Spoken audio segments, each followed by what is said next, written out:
There's two things that people need to understand about fantasy kickers. Number one is they are the easiest way to get the edge on your opponent on any given week in fantasy. And number two, not always are the best kickers in fantasy on the most efficient offenses. With all that in mind, we're getting into the top 12 kicker rankings for the fantasy football playoffs in 2025. And I'm one of the only fantasy YouTubers who covers kickers multiple times a week. So make sure to go down there, drop a like on the video, and subscribe to the channel to show your support. Now, getting into our first tier, I think it's very exclusive for these two guys because they've just been the best, and I expect them to continue to be the best. Jason Myers at 1 and Kaimi Fairbairn at 2. Jason Myers is just on this offense. Once again, that's not always the most efficient, but what they are is always talented enough to get you down there in position if they do not execute in the end zone. That's why Jason Myers has been so great. Now, I'll be honest with you. I have discussed a lot about how I think that Jason Myers is not my favorite kicker because he is not the most accurate guy. He's had accuracy issues throughout the entirety of his fantasy career. But one thing you cannot argue with this year is the amount of opportunities that he's gotten. He's had 36 extra point attempts and 29 field goal attempts. That's basically saying, yeah, every time they have the ball, they're getting you in position to give you points. And he's got 11.4 fantasy points per game as a result. Now, again, he's missed 5 field goals, but does it really matter if you're getting that many opportunities? I don't think it does this year. So this year in the playoffs, he takes on the Indianapolis Colts at home, which again is one of those matchups where Indy's defense probably gets enough stops to make him very field goal relevant in those types of games versus the Los Angeles Rams. First time around, he kicked like 4 field goals and ended up doing pretty awesome in fantasy football that day. And at Carolina. Those are all matchups I can see Jason Myers and the Seahawks offense as a whole just taking advantage of and getting them in position to continue to provide Jason Myers excellent upside for fantasy, especially in the playoffs. Kaimi Fairbairn at number 2. He's on an offense that I would even consider in some ways better, in some ways worse. The thing with Houston's offense is that they're not quite as effective on a per drive basis as Seattle's is. Seattle's is always going to get you down there because they don't have the offensive line struggles that Houston does. There's going to be times in the future where CJ Stroud is in range and then takes a deep sack and gets them out of range. And Kaimi Fairbairn doesn't exactly have the biggest leg in the league. I mean, it's big enough to kick a 57 or 60-yard long, but if you get them in 65-yard range, he's not going to be able to hit those. But that being said, he's doubled the amount of field goals he's kicked as extra points this year. Now, Fairbairn has missed 3 extra points. Most of the time, he's very accurate. He's averaging 11.9 fantasy points per game as well, with some massive weeks in there too. So to me, when he plays teams like the Cardinals, the Raiders, and the Chargers, I think those are all beatable matchups because all of them have either injuries or just complete fallouts on their defensive side of the ball, particularly the Cardinals and the Las Vegas Raiders. This one to me feels like a pretty much no-brainer. It's going to continue to be this way in Houston's offense, and the matchups are excellent. Dropping down to our next tier, this is where we get into some deeper conversations, I think. Chris Boswell is at number 3, and he's not in tier 1. So I think the thing with Chris Boswell, I'm factoring in Aaron Rodgers, and we don't know when Aaron Rodgers is going to return. I would imagine he's going to come back at some point, but just when I don't have certainty on certain players' injuries, that's when things get, very uncertain about fantasy options that are attached to him. Now, Aaron Rodgers didn't play against the Bears yesterday, and Chris Boswell didn't kick a single field goal. So it doesn't necessarily matter as much, I guess, if it was Aaron Rodgers versus Mason Rudolph the rest of the way. But I would trust their offense to put up more points to get them down there enough more if it was Aaron Rodgers over Mason Rudolph. But the bottom line is this. Boswell is pretty much automatic from anywhere he kicks from. He's got a 60-yard range easily. He's only missed 3 field goals this year, and a couple of those were because he slipped on Pittsburgh's garbage field that they have. Boswell is a pretty much for sure ski type of kicker that you can always count on. And I've always discussed this with the defense. Their schedule in the playoffs is pretty good. They get the Miami Dolphins at home out of Miami's element. That's a good matchup. At Detroit, their defense looks like they may be falling apart a little bit. And at Cleveland. Those are all good matchups for a fantasy kicker. And I'll tend to believe that their offense gets down there in the range more than they did this past week against the Bears most of the time. Eddie Pinheiro's at number 4. And he's obviously injured right now for the San Francisco 49ers.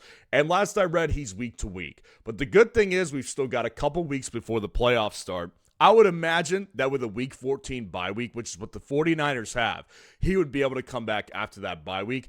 And if you look at what he's done this year, Eddie Pinheiro has been great.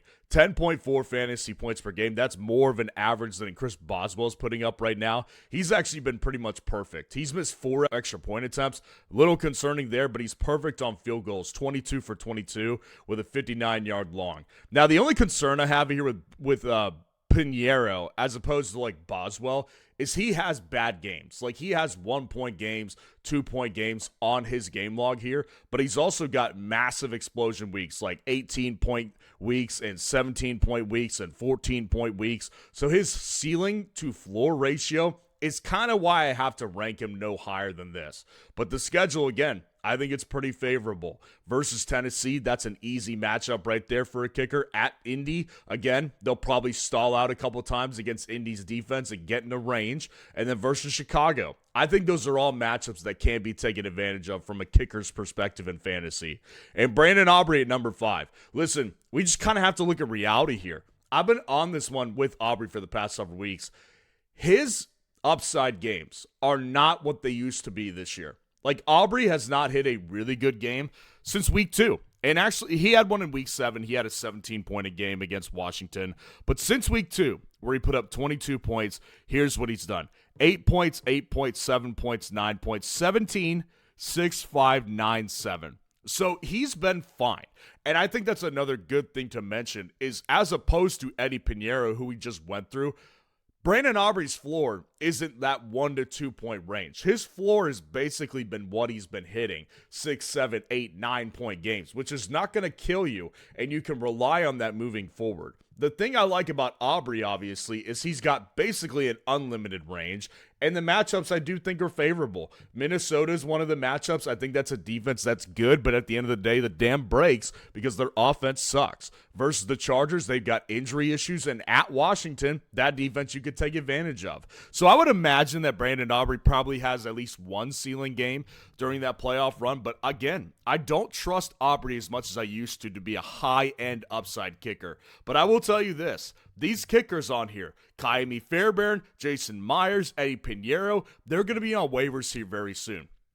Now is the time to go pick up these guys on the waiver wire using our automatic waiver tool, because kickers are usually not priority waiver ads, and that's exactly what happens is every Tuesday night, priority ads run through, and then you can wake yourself up at 3 in the morning to go grab the rest of the remaining free agents. We've completely automated that process. You can completely sleep through the night, use our tool, and still pick up those kickers for free, and beat all your other friends to the waiver wire. That is what our tool has done. And in addition to that, you'll also get my top 250 rankings on a weekly basis. You'll get the comparison feature that we go through on live streams, and you get the league sync up feature as well. Or if you just want to do a full team breakdown with me on a live stream, we can have back and forth dialogue about trades to make, waiver wire acquisitions to make, anything to get your team ready for the playoffs. You can also do a team breakdown from me as well. Now, dropping down to our next tier, I've got Chase McLaughlin at number 6.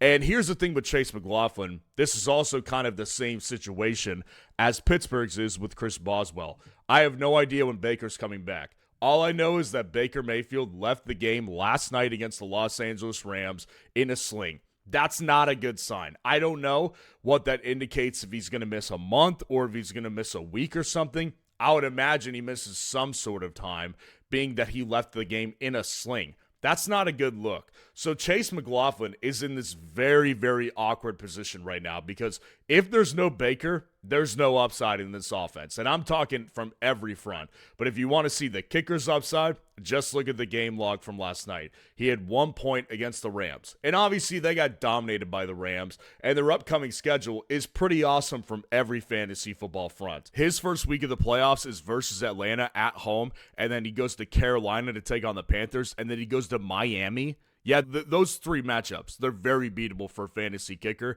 But again, none of it really matters that much if there's no Baker Mayfield. So he's in this very weird position right now. Maybe by the time you watch this video, more news has dropped on Baker, but as of the time of this filming, I've got to include Chase McLaughlin just because if Baker's there is upside here. Cameron Dicker at number 7. This is a guy who I do think is on an offense that has a lot of problems right now. I mean, obviously, they just got blown out by the Jacksonville Jaguars a week ago, and they're on their bye week this week. So maybe, in theory, they get a little healthier. But the bottom line is that offensive line is in shambles, and I think that trickles down to the fantasy kicker. I mean, if you look at the game versus Jacksonville, yeah, he put up 2 field goal attempts, and that's fine. And that's kind of why he's still here, because I think the Chargers have enough offensive talent, and especially if their running back position gets healthier, they'll be able to score points still. And there is favorable options in this schedule right here during the playoffs. At Kansas City, not exactly favorable, but I think they can be beaten from a kicker perspective. At Dallas, that's definitely one that they could take advantage of. And then versus Houston. Those are matchups that I do think are beatable from a kicker perspective. But from an offensive efficiency perspective, they're not great. And that's fine for a fantasy kicker, only if they're not a complete disaster. But I do worry about that. So Cam Dicker, the number 2 kicker on the year, I've got him ranked lower because of the fact that his offense seems to be falling apart a little bit.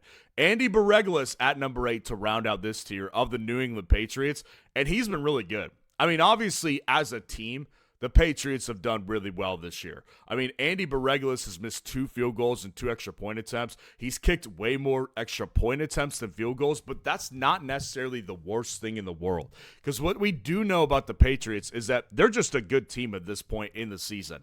And their bye week is at a relatively ideal time for fantasy playoffs, 1 week before the playoffs start. So in theory, they could get a little bit healthier before the playoffs start and get themselves a good rest week. But if you look at the schedule here, every one of these defenses from a fantasy perspective is very beatable versus Buffalo, at Baltimore, and at the Jets. There's not really a tough matchup in there from an offensive perspective or from a kicker perspective in fantasy football. So I do think that Andy Bereglis, his floor has really solidified to a really good place because New England is basically a lock to score every time they have possession, especially against weaker defenses. And none of those defenses are stalwart defenses. So I do think that there's a lot of opportunity for him to hit ceiling games while also maintaining a really safe floor. He's at 8.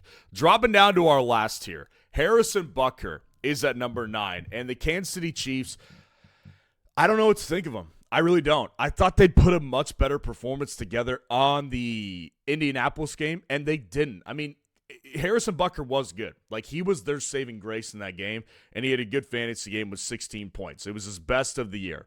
I'm not sure if that's going to continue or if it's going to be more touchdowns coming. I don't know what to really think about this team. What I do know is that Harrison Butker, I've been on this for a while, he has not been as accurate the last several years as he was at the beginning of his career. I don't know what the scenario is, but he has definitely missed a lot of kicks. Now, he was perfect against Indy, and I do think he's obviously got the talent, and he's still got plenty of leg to be able to hit a 60-yard field goal.